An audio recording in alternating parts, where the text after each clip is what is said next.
আত-তাহিয়াতু লিল্লাহি ওয়াস সালাওয়াতু ওয়াত-তাইয়্যিবাত, আসসালামু আলাইকা আইয়ুহান নবী। আমার নবীকে সালাম দিচ্ছে মুমিন।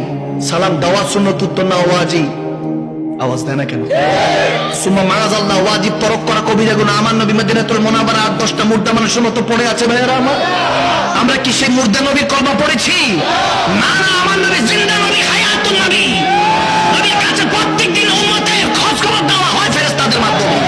আমার নবী আজকের এই মাহফিল দেখে বড় খুশি হচ্ছে। যারা ঠান্ডাকে উপেক্ষা করে নবীর ইসলামকে, আল্লাহর ইসলামকে দায়ম ও কায়েম করার জন্য বসে গিয়েছে, তাদের জন্য আমার নবী চোখের পানি ছেড়ে রাব্বি হাবলি উম্মতি বলে এখনো কাঁদছে। আমাদের জন্য কেউ পরিবার পরিজন কাঁদে না। আমি ঘর থেকে বেরোনোর সময় বলি, বাসলে গাজী, মরলে শহীদ, আল্লাহ হাফেজ। আমার আম্মা জান কেবলার কদম বুচি করে আসি। এখন তো এটাও উঠাই দিছে, মা বাবার কদম বুচি করলে নাকি শিরক। এই বান্দা, শিরক কাকে বলে তুমি এখনো জানলা না?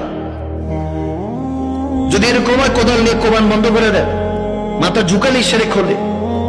আল্লাহ তাবারক ওয়া তাআলার কুদরতি কদম পাকে আল্লাহর সামনে সেজদা দেওয়া কি এত সহজ?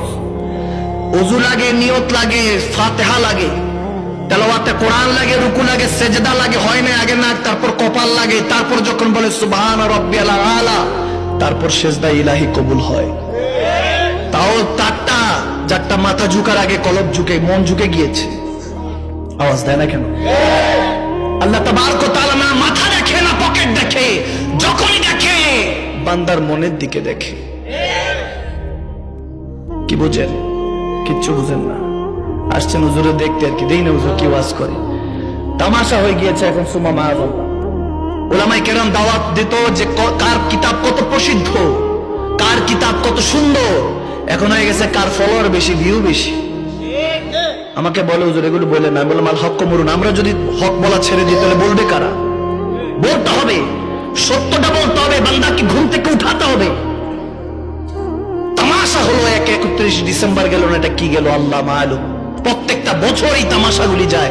বলতে বলতে ওলামায়ে কেরামরা হয়রান হয়ে যায়। তারপরে এই আকাশের মধ্যে কত পাখি, নিরপরাধ পাখিগুলি ইন্তেকাল করে, মারা যায়, কত পশু মারা যায়। খোদার কসম করে বলে আজকে আস্তে আস্তে দেখছে একটা ছোট্ট বাচ্চা হার্টের রোগী, বাচ্চার বাবাটা কাঁদছে ফেল ফেল করে, কয়েক মাসের বাচ্চা। অতিরিক্ত আওয়াজ হওয়ার কারণে বাচ্চাটা হার্ট অ্যাটাক করে মারা গিয়েছে। কি জবাব দিবেন আল্লাহর দরবারে? কি জবাব দিবেন বান্দা? কেন এরকম করি আমরা? কেন এরকম হয়ে যাচ্ছি? এটার কারণ হলো